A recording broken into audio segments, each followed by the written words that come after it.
Hablemos en esta primera parte sobre los métodos de investigación y cómo hay diferentes clases de métodos que se pueden aplicar en cualquier rama de la ciencia y de cualquier investigación en general. Esto no solamente les puede servir para la asignatura de seminario, sino que también puede servir para otras asignaturas. En primer lugar, hay que considerar que los métodos son formas de razonamiento insertas en el método científico. Pero, ¿para qué se utilizan estas formas de razonamiento? Pues se utilizan en el proceso de investigación y se les considera como métodos lógicos generales de la ciencia. Así, tenemos varios métodos de investigación y en esta jornada vamos a conocer de 5.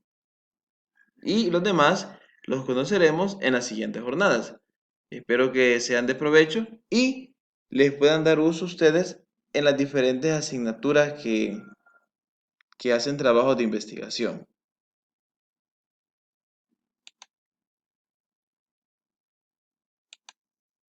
El primer método de investigación es la inducción. ¿Qué es la inducción? Pues la inducción es el proceso de razonamiento que va desde lo particular a lo general, de lo individual a lo universal. Y el método inductivo, o el método de inducción, utiliza la información generada por otros métodos, como el método de casos y el método estadístico. Y tenemos ahí un pequeño mapa, donde nos habla del método inductivo, las leyes o teorías, la inducción, la deducción, cómo está también íntimamente relacionada con la observación, también con las predicciones y explicaciones, y también con los hechos. No podemos olvidar, bueno, o para los que lo van conociendo este método inductivo, que este proceso utiliza la información que se ha generado de otros métodos. Eso sí, ¿con qué objetivo? Pues para tratar de inducir una relación que incluya no solamente casos particulares, sino que permita hacer generalización de estos. En resumen, sobre este método de inducción, se puede concluir que este método es un proceso de sistematización en el cual, a partir de los resultados particulares, se buscan establecer relaciones generales que expliquen la ocurrencia de los fenómenos, eso sí, cómo estos ocurren con tanta frecuencia o no. Entonces este método nos puede servir en muchas áreas. Miremos entonces el siguiente método. El siguiente método es la deducción. Ahí dice la teoría que es el proceso de razonamiento que va desde lo general a lo particular, de lo universal a lo individual, y es una forma de razonamiento que parte de una hipótesis general o universal para obtener conclusiones particulares. El método inductivo dice que es un conocimiento y se obtiene de lo general a lo particular. La deducción se lleva a cabo aplicando reglas de inferencia. Esta investigación científica, como lo es el método inductivo, perdón, el método deductivo es este, o el método de deducción, tiene una doble función. Primero, sacar a la luz, por medio de la inferencia lógica, consecuencias desconocidas de principios conocidos. O mejor dicho, cuando queremos esclarecer aspectos sobre determinados hechos, a partir de sus inferencias en las hipótesis establecidas del punto de partida.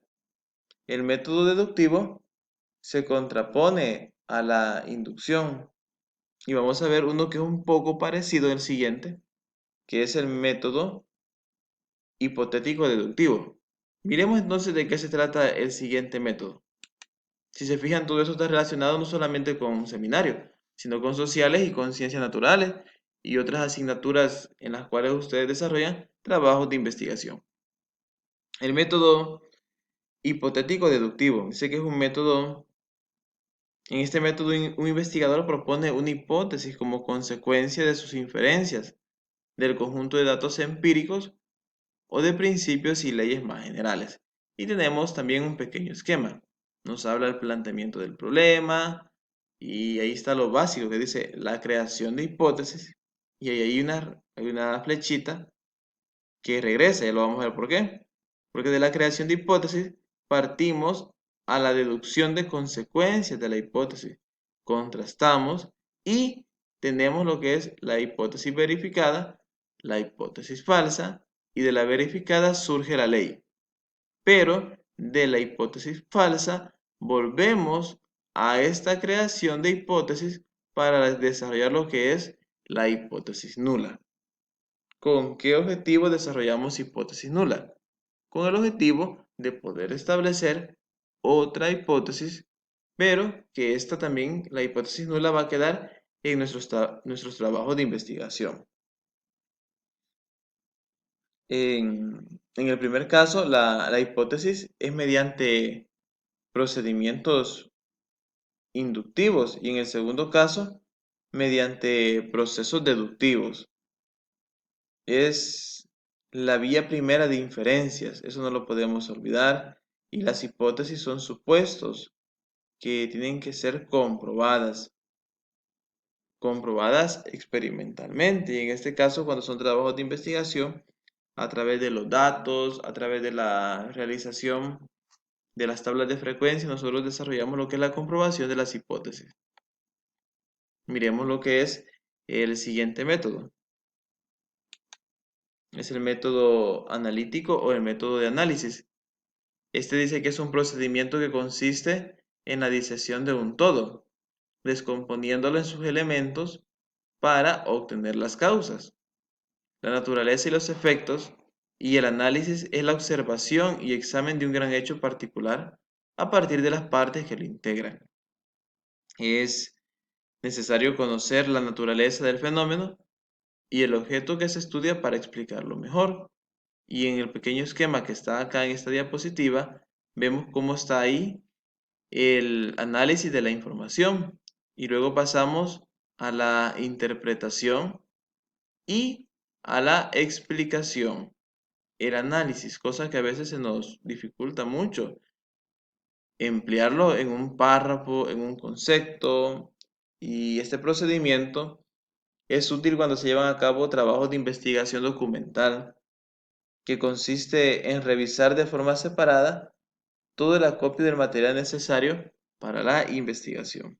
Entonces, este procedimiento que nos ayuda a una interpretación y a una explicación, porque a eso nos debe de llevar el método del análisis o el método analítico, que nos lleve a una interpretación de dicho fenómeno para luego poderlo explicar de la mejor manera posible. Recordemos que un trabajo de investigación nos debe de llevar a poderlo comprender, a poder aprender de él y a tener también cambios en esta sociedad. Y nosotros también, previamente, ser agentes de cambio en la sociedad salvadoreña que tanto lo necesita. Porque si nosotros no nos comprometemos a cambiar nuestra sociedad, estamos fallando. No podemos pretender cambiar un pequeño tema, por ejemplo, si estamos hablando de la drogadicción o del alcoholismo, pero yo no soy ese agente de cambio que evito caer en las drogas y juntarme con malas compañías que me llevan a caer en la drogadicción, yo estoy fallando en esa interpretación o en esa explicación y caemos acá en lo que es el error de lo que hablamos en orientación para la vida. Acá relacionando la asignatura de orientación para la vida, como la coherencia con las cosas que nosotros decimos, con las cosas que hacemos, está nada que ver. No tenemos coherencia, lamentablemente. Y a veces no es nuestra culpa, pero sí cuesta poder discernir esto. El siguiente método, que es el método de síntesis, dice que la síntesis es un proceso de razonamiento que tiende a reconstruir un todo a partir de elementos identificados por el análisis. Este se trata de, en consecuencia, de hacer una exposición metódica y breve en forma sintética. Y si se fijan, por eso tenemos lo que es ahí personas que tienen diferentes partes para poder constituir, como ahí lo dice, o poder reconstruir un todo. Es la síntesis, nos ayuda porque algunos autores de libros o temas de investigación la citan como ejemplo de la labor de investigación que realiza un historiador, por ejemplo, a la hora de tratar de reconstruir y sintetizar los hechos de la época que está investigando. Como una época que se está investigando puede ser reconstruida a partir de diferentes hechos. O si vamos a la antigüedad, cómo se reconstruyó una literatura cuando era muy difícil mantener las cosas intactas. Recordemos que la literatura no siempre existió la imprenta, sino que los libros se transcribían a mano y todo eso se nos puede llevar quizás hasta dudar de ciertos artículos y de ciertos libros. ¿Por qué? Porque no nos dan credibilidad de que hayan llegado con bien hasta nuestros días. Entonces la síntesis nos lleva a eso, a ese proceso de razonamiento que tiende a reconstruir un todo a partir de muchos elementos. Y cuando usted investigue, cuando usted lea sobre algo, no solamente se quede con el texto, vea el contexto. Por ejemplo, si está en la Biblia o en cualquier libro de historia, aunque la Biblia no es libro de historia, la Biblia es historia de salvación.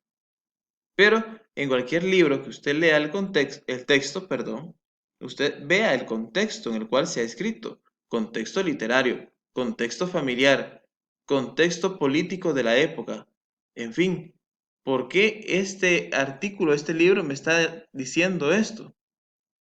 Era porque la situación en aquella época estaba muy difícil y la sociedad tenía que defenderse. Entonces, cuando logramos comprender todo esto en los métodos de investigación, logramos relacionar los contenidos y no nos perdemos. No nos perdemos porque todo está íntimamente relacionado. Entonces, jóvenes, dejo acá este contenido. Es la primera parte porque es un poco extenso. Creo que lo vamos a distribuir en 3 etapas o en 3 partes y esperando en Dios que sea de provecho para cada uno de ustedes y también puedan profundizar más aún en otras fuentes del ciberespacio o si tienen libros de técnicas de investigación en su casa, pues no perder la oportunidad de leerlo, porque esto es contribuir a nuestro conocimiento en esta asignatura de seminario y en la cual queremos dar lo mejor. Así como en todas las materias queremos dar lo mejor y salir bien en las calificaciones, espero que también se estén esforzando en aquellas que parecen sencillas, pero que tienen una gran contribución a la hora de desarrollar mente crítica en las personas. No mente criticona, sino mente crítica.